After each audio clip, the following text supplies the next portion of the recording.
अगं वैशू, अगं तुझ्या चेहऱ्यावरती एवढे निस्तेजपणा, पण तुझ्या चेहऱ्यावरचा निस्तेजपणा शोभत नाही ग.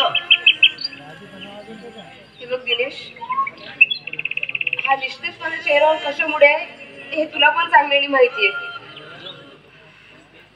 पण तेच दाटून काय होणार आहे ग.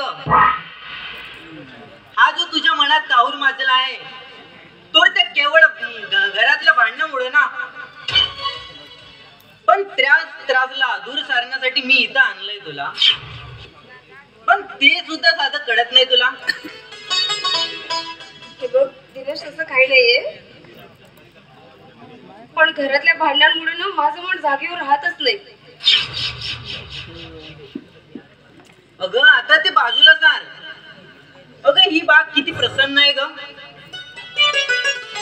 अगं या बागेतील ती प्रीत पक्षी करतात, तो फुलबाबू कसा ब्रह्मणाच्या मागे भुंगा मानतो.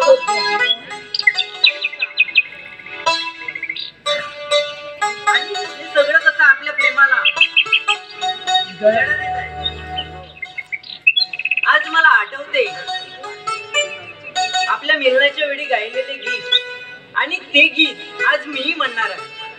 अगं वैशू, तिकडे बघ, हे सगळं मंतरलेलं रान आपल्या मनावर कशी जादू करत आहेत ना, आणि सांगत आहेत पक्षी पाखरांसारखं प्रेम करणं.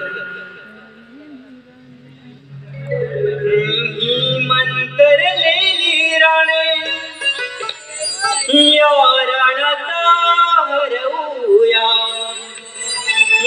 मंतरलेली राणे या रानात हरवूया, होनी बेभाना प्रेम करूया, होनी बेभाना प्रेम करूया.